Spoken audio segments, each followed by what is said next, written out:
ভারতের রাফায়েল ধ্বংসকারী যুদ্ধ বিমানের চেয়েও উন্নত চীনা হেলিকপ্টার এখন পাকিস্তানের হাতে। চীনের তৈরি অত্যাধুনিক মাল্টিরোল অ্যাটাক হেলিকপ্টার জেড-10 এখন পাকিস্তান সেনাবাহিনীর হাতে। এক সপ্তাহ ধরে পাকিস্তানি সামাজিক যোগাযোগ মাধ্যমে ছড়িয়ে পড়া ছবি ও ভিডিওতে দেখা গেছে পাকিস্তান আর্মি অ্যাভিয়েশন কর্পস এই হেলিকপ্টারগুলো মাঠ পর্যায়ে ব্যবহার শুরু করেছে। বিশেষজ্ঞরা বলছেন, এই সরবরাহ পাকিস্তানের আকাশযুদ্ধ সক্ষমতায় বড় ধরনের আপগ্রেড এবং আঞ্চলিক সামরিক ভারসাম্যে নতুন মাত্রা যোগ করবে। সাউথ চায়না মর্নিং পোস্টের একটি প্রতিবেদনে বলা হয়েছে, এই হেলিকপ্টারের একটি সংস্করণ পিপলস লিবারেশন আর্মি সংক্ষেপে পিএলএ এরই মধ্যে চীন ভারত সীমান্তের পাহাড়ি এলাকায় মোতায়েন করেছে। গত মঙ্গলবার পাকিস্তান সেনাবাহিনীর একজন সদস্য সোশ্যাল মিডিয়ায় একটি ভিডিও আপলোড করেন, যেখানে হেলিকপ্টারটিকে সামরিক ঘাঁটি থেকে আকাশপথে উঠতে দেখা যায়।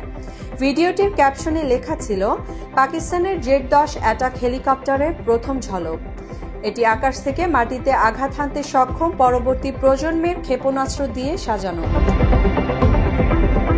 এর আগে সোমবার আরেক সোশ্যাল মিডিয়া ব্যবহারকারী একটি জেড-10-এর ছবি পোস্ট করেন।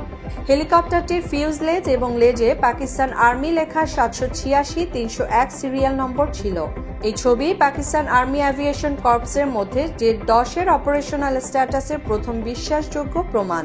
পাকিস্তানি সংবাদ মাধ্যম দ্য এক্সপ্রেস ট্রিবিউনে বলা হয়েছে, গতকাল শনিবার মুলতান গ্যারিসনে সেনাবাহিনী প্রধান ফিল্ড মার্শাল সাইয়েদ আসিম মুনির এই হেলিকপ্টারগুলোর উদ্বোধন করেছেন। জুলাই মাসের শুরুতে বেশ কিছু সংবাদ মাধ্যম জানায়, পাকিস্তান 40টি জেড-10 অ্যাটাক হেলিকপ্টার তাদের বাহিনীতে যুক্ত করেছে, যা তাদের বিমান যুদ্ধের সক্ষমতা বাড়িয়ে দিয়েছে। তবে এটি কেনার ও সরবরাহের সময়সূচি প্রকাশ করা হয়নি। ধারণা করা হচ্ছে, আগামী মার্চ মাসে ইসলামাবাদে পাকিস্তানের প্রজাতন্ত্র দিবসের কুচকাওয়াজে হেলিকপ্টারগুলো আনুষ্ঠানিকভাবে আত্মপ্রকাশ করবে। মাত্র 30% টাকায় জমির মালিক হয়ে নতুন বাংলাদেশের গড়ে তোলার স্বপ্ন দেখা বাংলা বসতি। এর কিছুদিন আগে পাকিস্তানের সামরিক বাহিনীর ব্যবহৃত আরেকটি চীনা বিমান জে-10C বৈশ্বিক গণমাধ্যমে শিরোনাম হয়েছিল। গত মে মাসে পাকিস্তান ভারত সংঘর্ষের সময় এই জে-10C ভারতীয় রাফায়েল যুদ্ধবিমান ভূপাতিত করেছিল। এই সংঘর্ষের পর থেকে চীন ও পাকিস্তানের ঊর্ধ্বতন সামরিক কর্মকর্তারা ঘন ঘন বৈঠক করছেন।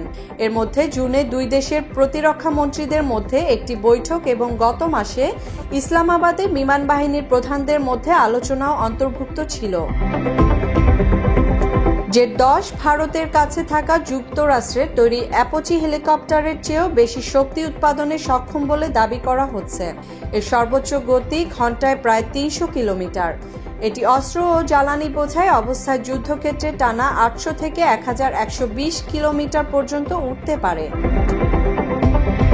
পাইলটের সুরক্ষা বৃদ্ধিতে এতে ব্যবহার করা হয়েছে টাইটেনিয়াম এবং সিরামিক কম্পোজিট আর্মার।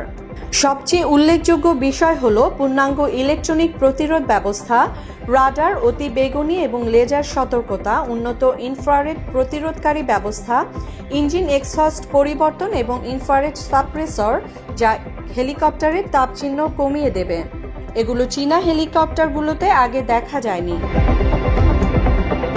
অঙ্গসজ্জায় রয়েছে 6টি আর্মস স্টেশন, যা থেকে নিক্ষেপ করা যাবে 25 কিলোমিটার পাল্লার CM-502 KG precision strike missile এবং 23 মিলিমিটার কামান। এই প্রযুক্তি পুরনো মডেলের AH-1F এবং T-129 হেলিকপ্টারের চেয়ে অনেক বেশি কার্যকর। পাকিস্তানের এই উন্নত হেলিকপ্টার মোতায়েনের বিপরীতে ভারতও নিজস্ব বহর আধুনিকায়ন করেছে। গত 22 জুলাই ভারতীয় সেনাবাহিনী যুক্তরাষ্ট্র থেকে প্রথম 3টি AH-64E অ্যাপাচি গার্ডিয়ান হেলিকপ্টার কিনেছে।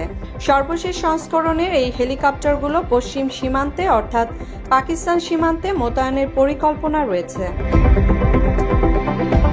মুসলিমা জাহান মিতু, বাংলা এডিশন।